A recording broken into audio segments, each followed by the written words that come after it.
Namo Phat, good morning. Thank you for joining me for our daily practice check-in. Listen, listen, listen. This beautiful sound calls us back to our true home.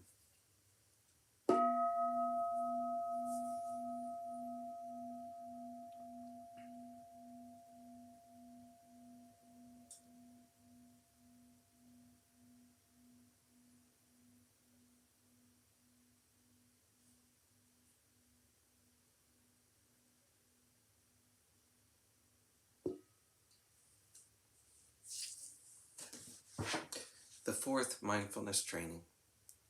Aware of the suffering caused by unmindful speech and the inability to listen to others, I vow to cultivate loving speech and deep listening in order to bring joy and happiness to others and to relieve others of their suffering.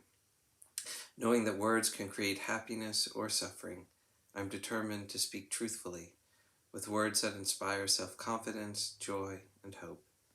I will not spread news I do not know to be certain, and will not criticize or condemn things of which I am not sure. I will refrain from uttering words that can cause division or discord, or that can cause the family or the community to break. I am determined to make all efforts to reconcile and resolve all conflicts, however small.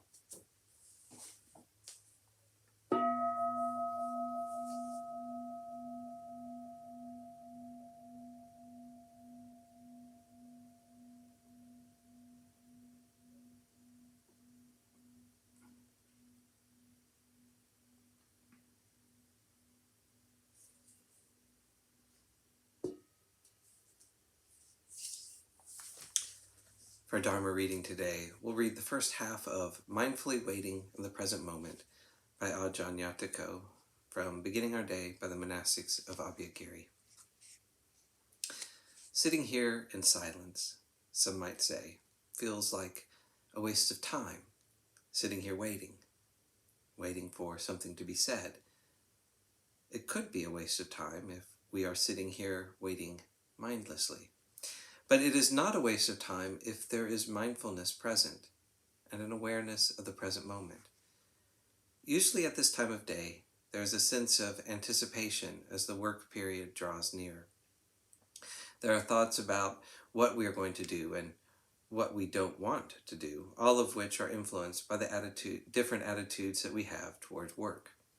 So this silence beforehand can sometimes bring up feelings of anxiety, and we might think, say something. It doesn't matter what it is, just say anything to fill the space. Or the mind can slip into an animal state, during which we zone out with eyes open, not really looking at anything. We are here, but not present. Our behavior is almost cow-like. During this silence, many different feelings and thoughts can arise, and we usually identify with them. We're like a fish caught with a hook and line that is simply pulling us along. But if mindfulness is present, we can see the hook and say to ourselves, I don't trust that. We have the mindfulness to recognize the presence of experience, the presence of feeling and thought. And we can think, wait a minute, this compulsion to attach and identify with the content of my consciousness is just like the bait on the end of that hook. It's trying to get me to bite. And once I bite, I can be caught up in it for days, months, or even a lifetime. With mindfulness, even if we get caught, there's no need to despair. When we recognize that we're caught, it is much easier to remove ourselves from that experience than it is to remove a fish from a hook. A large part of the battle is already won because that recognition brings us closer to the present moment.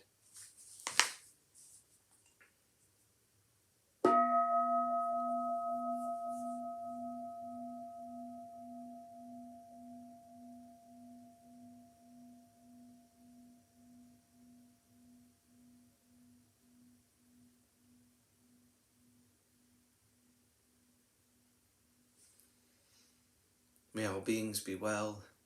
May all beings be happy. May all beings be peaceful. Sadhu, sadhu, sadhu. Thank you for joining me this morning.